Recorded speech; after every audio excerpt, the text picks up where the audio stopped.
All right, good morning, everyone. Looks like from a quick count I did, there might be another 5 or so people straggling in. Hopefully they'll pick up as they make their way in. So I'm Greg Smith. Most people seem to know who I am now from my book, PostgreSQL 9.0 High Performance. Yes, I'm working on an update. I know it's getting a little old and crufty. So the idea for today is I am going to give some examples to you and then play with them myself here that are basically going to overload a Postgres server, and then I'm going to walk through how to actually fix those issues in real time and kind of struggle through fighting on a system that you don't even necessarily know what's wrong at the beginning. So there's basically a couple of segments to this whole thing. The first segment is just getting some equipment set up. I'm not normally a show of hands type of person, but basically I do have 2 of them for this one. The first is how many of you were here before the last time I did this, just to give an idea? Anyone? Oh, so this is all new to everybody. Okay, good. Then I won't even worry about repeating myself as much.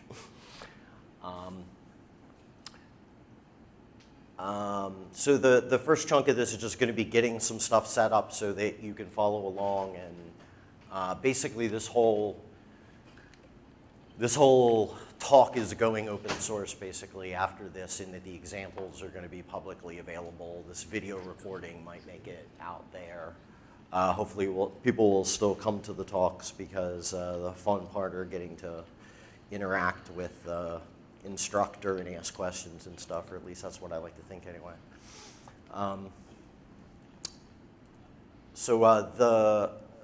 The URLs that I've got here, I've got the longer URLs and some tiny URL shorteners. The first one of these is just the actual slides I'm going to go through for the whole talk, so that can let you get a preview of what I'm going to go over. And then you need one of the 2 files at the bottom, which are basically an archive of all the examples that I'm going to go over.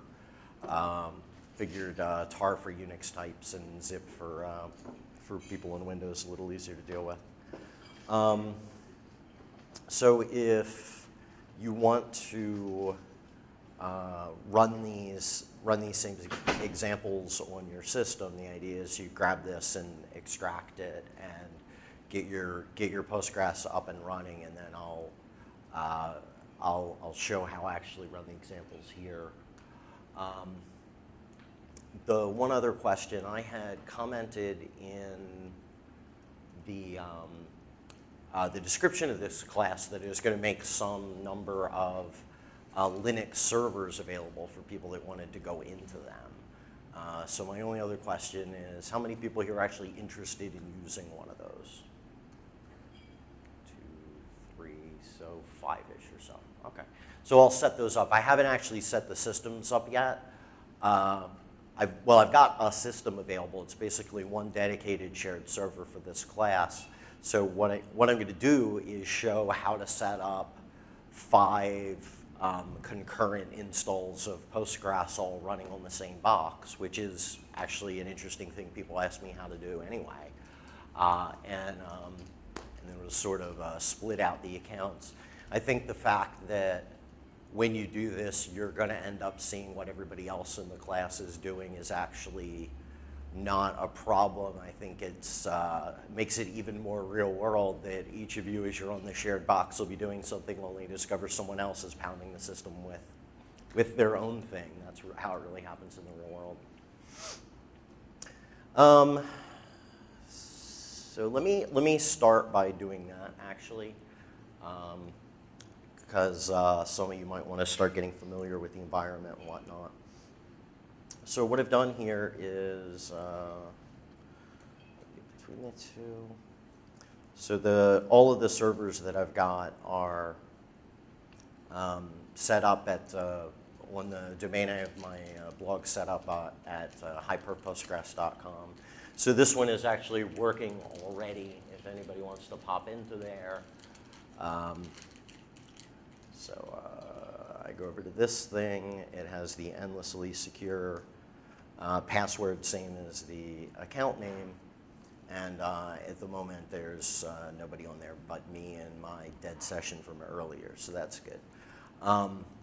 So if you want to set up multiple instances of Postgres on the same server, there's really only two things that you need to do for each one of them. The first is you have to give them their own directory to live in.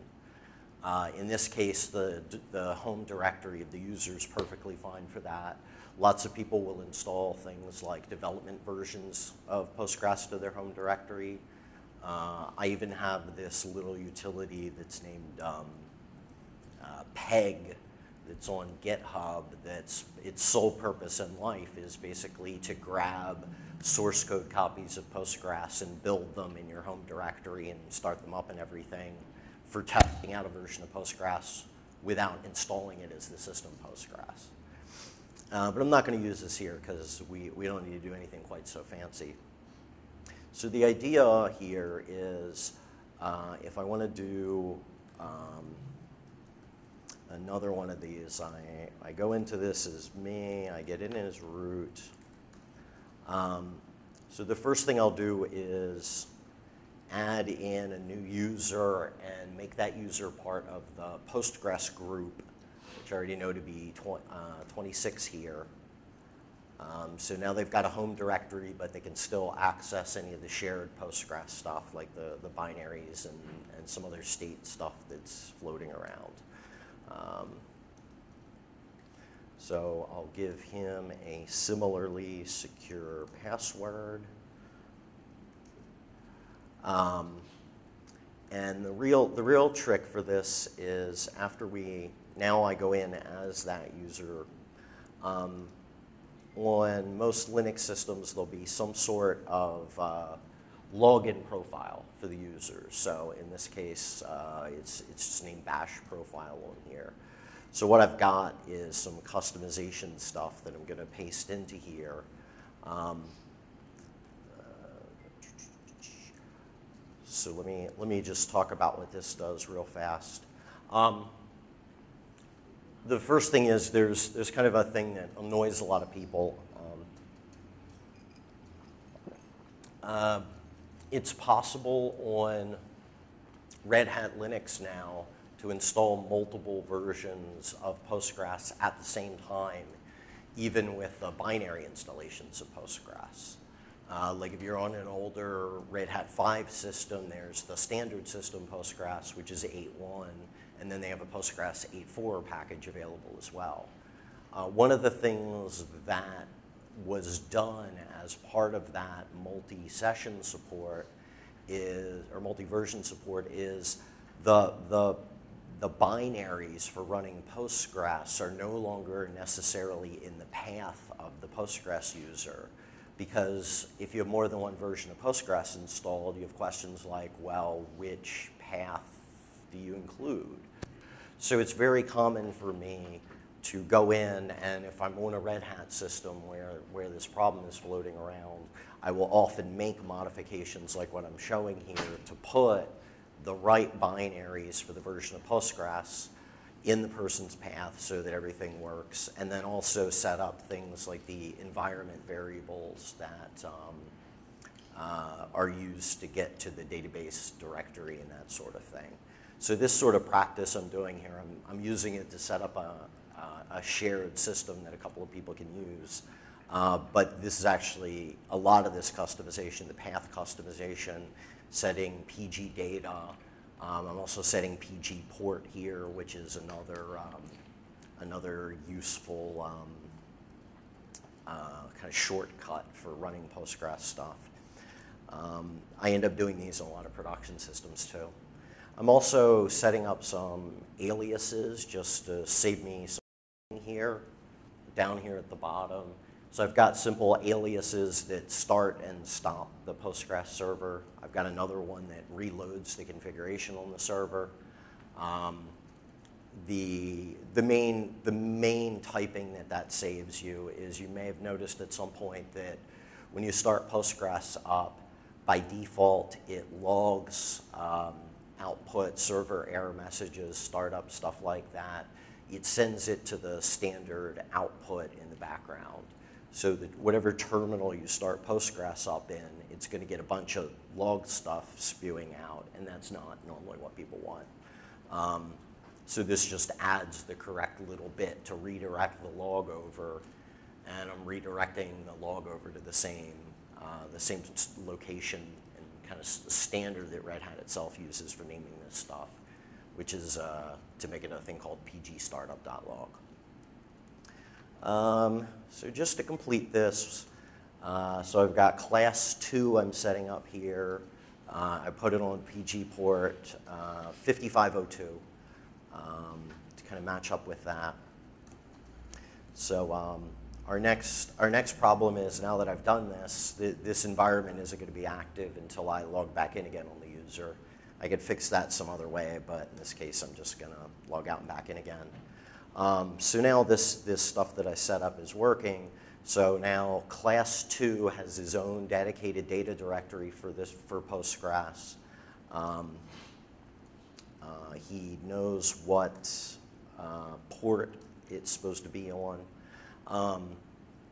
So after you get Postgres installed somewhere, the next, and if I look in the path, it's going to the correct version of Postgres. Okay. So what I'm going to do here next, the next step after you get the environment set up is to just run initdb on this server, which now is going to create a Postgres install. This is running Postgres 9.1, which has been for all of, I don't know, 3 hours now. It just came out a couple of days ago. So this will get all the latest and greatest stuff. I don't think I'm actually going to use any 9.3 features here. It just came out, and it's what I've been using for testing. So when you run this initdb, you've now got a server that is basically ready to go. There is one additional thing that we do need to worry about here in this kind of shared environment. I set up a PG port environment variable to let Postgres know what port this particular Postgres server was going to be running on, but I haven't told the server itself yet. So to fix that, I'm going to go edit the PostgreSQL.conf for this system, and I'm going to look for where it's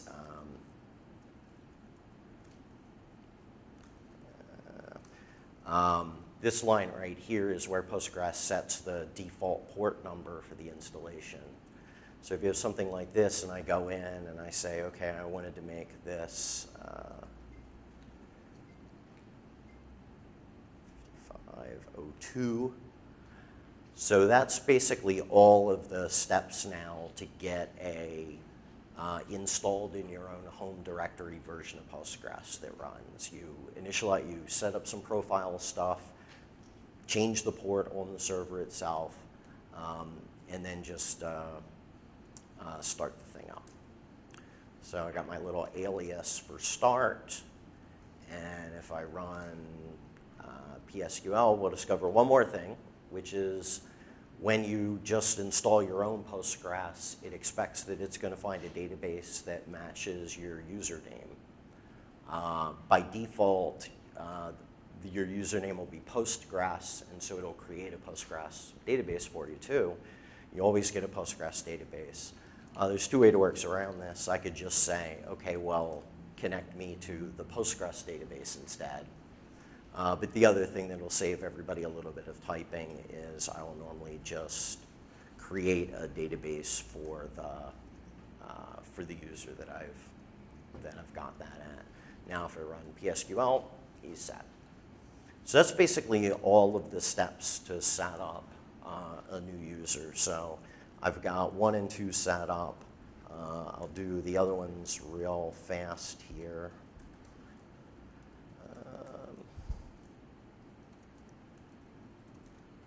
Bear with me a moment. Oh, and let me pull the other bit up here and do this at once.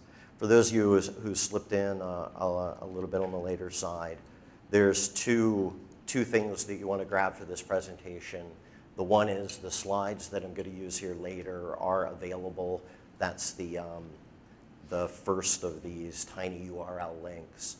And then I'm also giving out the source code to both a tar and a zip version, just for whatever's more convenient for all the more complicated examples I'm going to do.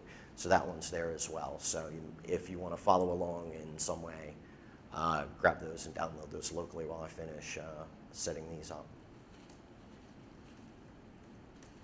And I'll take questions here if anybody has one about this stuff while I'm typing.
Okay, so there's now, oh, that's different. I see it looks like a couple of people have been popping around here and doing stuff. So I don't know exactly what the best way to assign something is, but basically there's class 1 through class 5 on this system. I would suggest go in and try to set a server up, and you can see whether or not anyone else is already logged in as that one. So I'm sort of squatting on class 1 for the moment, but 2 through 5 are available. So pick a number between 2 and 5 and see if you can't fight for resources. I think the fight for resources, see if anyone else is doing something on the same system, is actually, that's technically part of the class rather than me just being lazy, I think. Since the theme of this is surviving crap that's going to happen to you in the real world one day, and that's certainly a completely valid example of that exact type of thing. You inevitably will find you're in a server and go to edit the PostgreSQL.conf only to find the other administrator you didn't even know was paged about this is logged in, and you can't edit the file with VI because they've already got it open and then they've left it there, you know. This sort of thing happens all the time.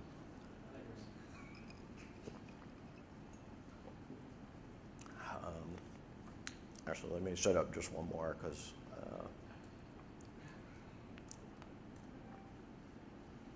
oh, actually, I made one through 6. It looks like.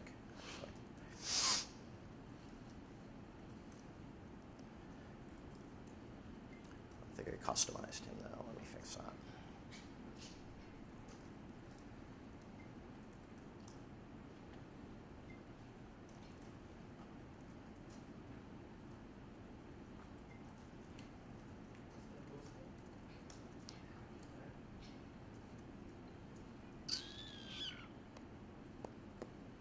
Okay, there's basically all the setups and everything. So the class 1 through class 6 are the ones I've got, and they're all there at hyperpostgres.com. All right, so I'm doing all this stuff first, but I'm not actually going to start with the live examples, really, because I figured people might want to poke around, get their database set up. But those of you who already got databases, If you've got the tar file or the zip file that I mentioned before, probably want to extract that and look at it.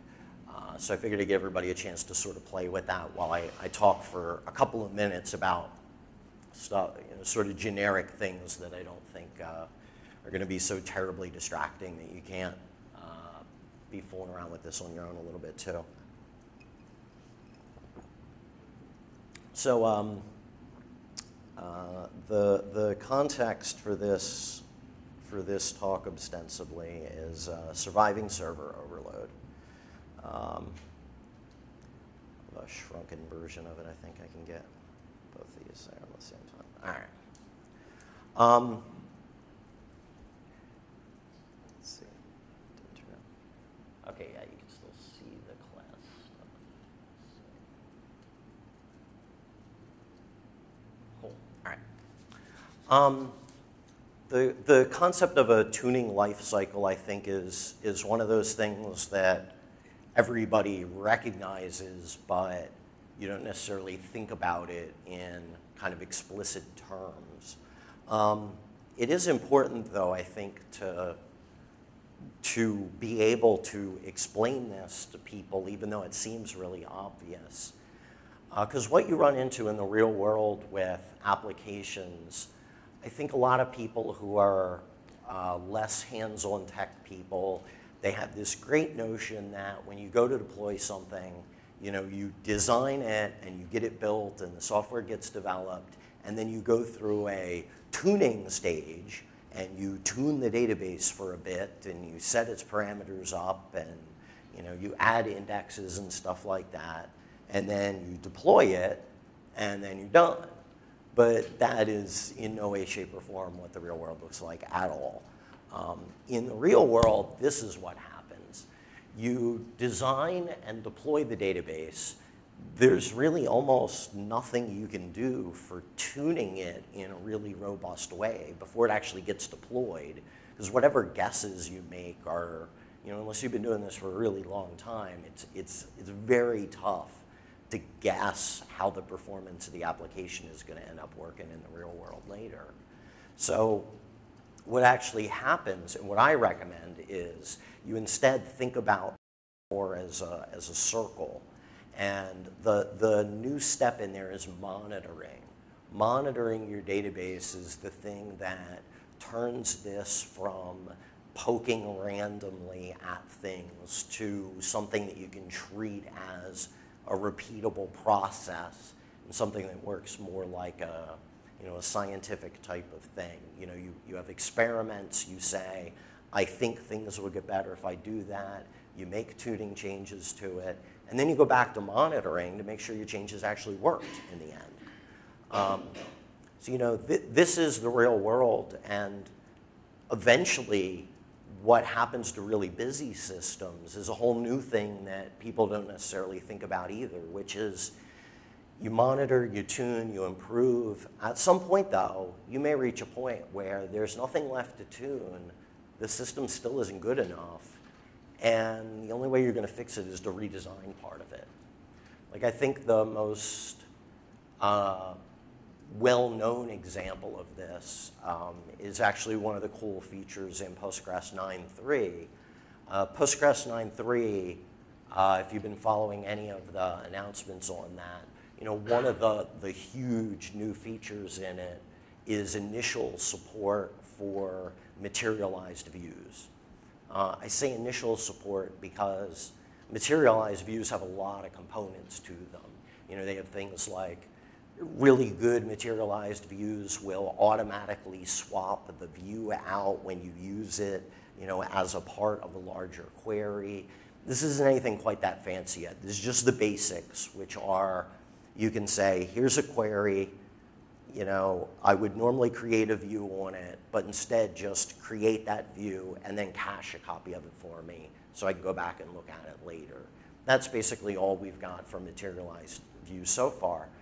It's enormously helpful.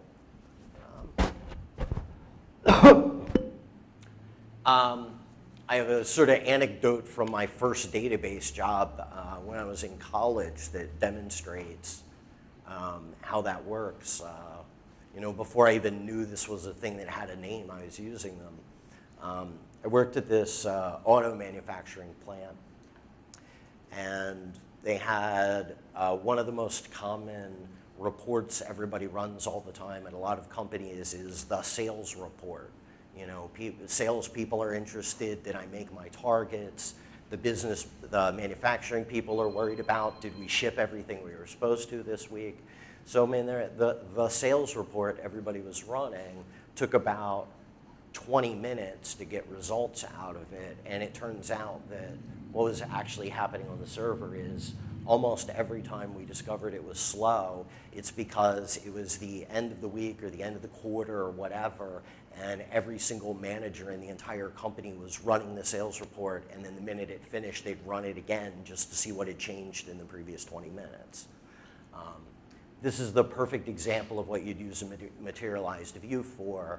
What we ended up doing to stop all this is we took that and then we put it into a scheduler and said, okay, we're going to run this once an hour, cache it into a materialized view, and not let anybody run the thing themselves. We're just going to let them go look at the snapshot of the last hour. You know, and that's good enough for almost everything. The people who wanted it every 20 minutes just really couldn't justify that. But we said, instead of running it on your own whenever you want, you get a snapshot of the last hour. You know, they start to get upset, and then you say, oh, but it'll be instant, you'll get it back in 5 seconds, and then you can move on your day. They're like, oh, well, that's awesome. Okay, yeah, I can deal with that. You know, so that's an example of you know, a tuning issue that just eventually gave up and went back to redesign. You know, and redesign stuff, if you're on a tuning job and you modify the database configuration and you make it twice as fast, you know, you did a great job. I pretty regularly run into stuff where I start on a server that's got a really serious problem with it at the beginning. And you know, it's not unusual for me to take a server I've never been on before that's basically been doing bad things for years, and then after I'm done with it, leave it running 10 times faster than when I got there. You know, so 10 to 20 times faster is not an unusual week for me, and that's, you know, that's fantastic. But like in this example I was just explaining, you know, we took something that the entire server was basically unable to work and just eliminated all the load. How much faster did we make it? Well, probably like 100 times faster, because we weren't just dealing with the time to run it. We were dealing with this nasty impact of everybody trying to run at once everything. So I mean, when you're doing tuning, you really need to keep your expectations reasonable.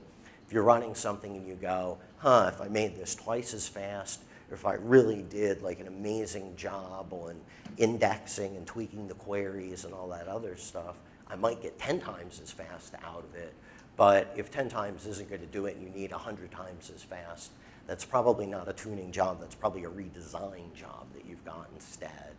And you know, and part of what makes this hard is that as databases grow, how exactly they work changes. You know, a query that makes sense for a tiny database may execute completely different on a big one. So you can't even really guess what the growth problems are going to be.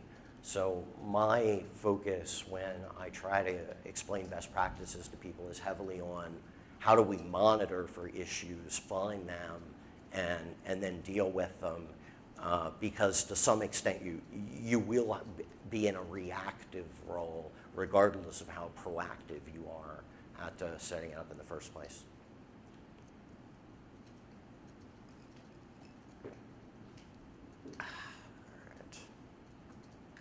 All right. So what are the things I recommend if you're new to Postgres? You know, what are the good practices that'll get you started off in a good way?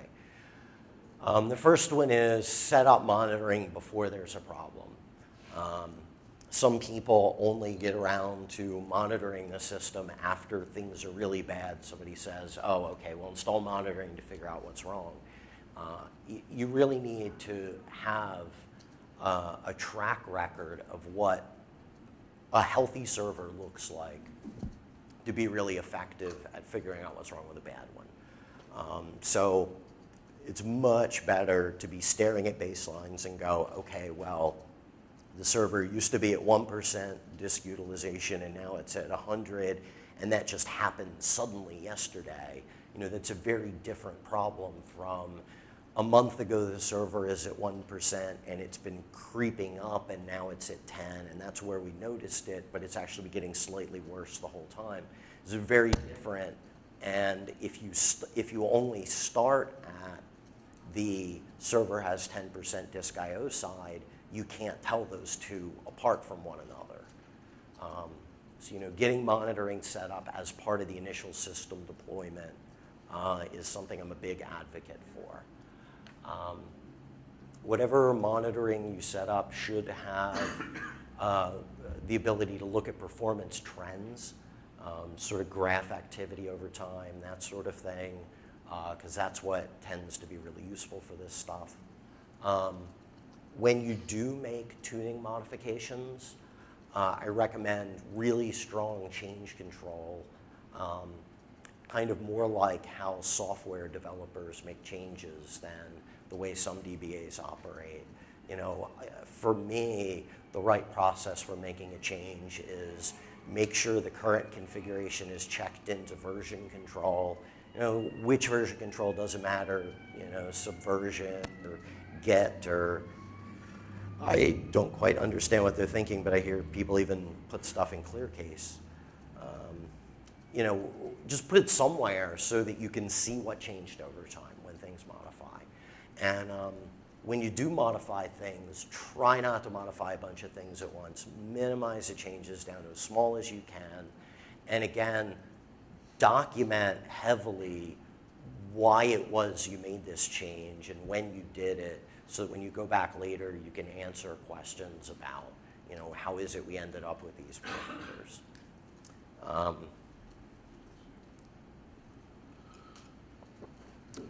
Also important, logging bad activity. I will give some examples on how to log bad activity here. And then there's another aspect to this type of performance tuning that is a good chunk of what I'm going to try to do here in the live examples, which is when you do have a crisis, you know, the server is just completely crushed. There's some techniques you can use for capturing detail about that crisis.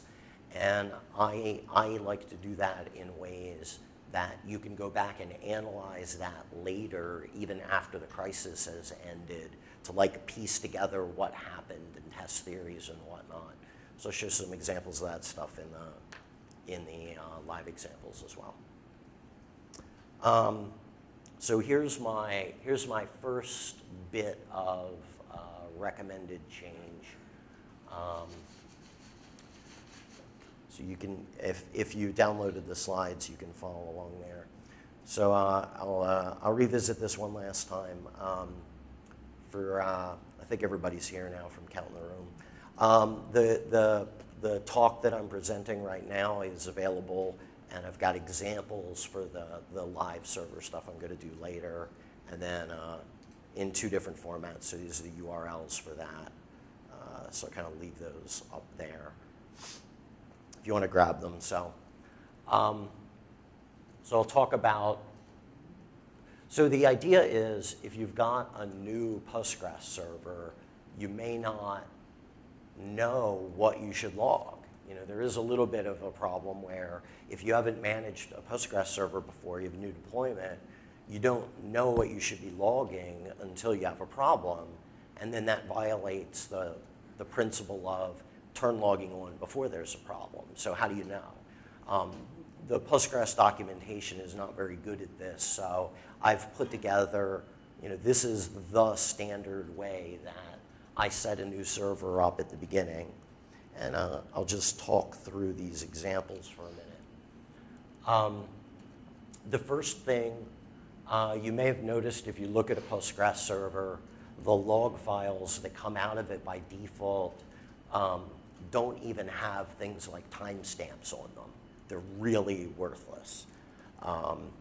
Why that is political discussion I could talk about, but it doesn't really matter. It's not going to change anytime soon. What Postgres has, though, is this concept of a log prefix. Log prefix is information that gets put at the beginning of every line before the messages it pops in there. So I recommend always setting this to something verbose. So what this one is doing, %t is going to give a timestamp on it. There's also another one you might use instead. It's %m, which is this timestamp with millisecond resolution. Which people prefer is install dependent. The second thing, %p, shows what process generated this log message. That might not seem that important, but for example, if you get deadlocks and stuff like that in the database, it's going to say, the process that did that was this process ID. And if you don't have the ability to go back and see what else that process ID was doing, you might not be able to interpret that. So putting a process ID on every line is a good idea. When you have multi-line Postgres statements, there's also a line number on them. That's %L here. So this just kind of lets you say, okay, here's line 1 of the statement, line 2, that'll be numbered in the log. And then the last two should be pretty obvious. You can log what user was connected to the database that ran this query and what database were they connected to. So all this stuff is handy. Some people don't bother logging those last two parts because they only have one user, they only have one database they use. So those aren't really necessary. But the log analysis tools that are floating around, if you have that stuff, it'll let you say, okay, show me slow queries, but only ones that touch this database or only ones run by that user. So the main reason to put those in there is so that if you use those tools later, you can go back and filter that way if it becomes important to you at some point.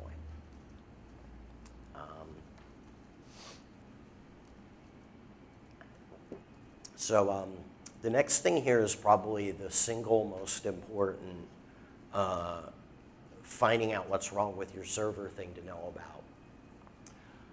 Log-min duration statement, the concept for that is any statement that runs, and this is queries, inserts, updates, deletes, pretty much anything you do on the server. When it finishes, it looks at how long did that take, and it compares it to this value, which is in milliseconds. And if it's longer than that, it puts it in the log as this was a slow thing. So what this is doing is saying, anytime a query runs on this server and it takes more than 1,000 milliseconds, which is 1 second, it's then going to log that. How big should this be? It's going to be very install dependent. If you have this sort of system where like every query takes longer than a second to run, data warehouse type stuff, you might set this to where I don't even care unless it's over an hour. At the same time, there are people where 1 second is an eternity to their web app who set this to a much, much lower number. If anything takes more than 5 milliseconds, they want to know about it because that's too slow for what they're aiming at. So exactly where to set this is very application dependent. But if you set it to a second and you have it like that from the very beginning, you're way ahead of somebody who didn't set it at all and just has no history of what long-running queries are. And by the way, you can set it to 0, and then that'll just log everything. And the only reason not to do that is the amount of log file data that it generates can be overwhelming and really problematic for people. But I have low volume systems that run like that, and then we analyze every single query that runs on the server. Next thing, temp files. Postgres creates temporary files for two major purposes.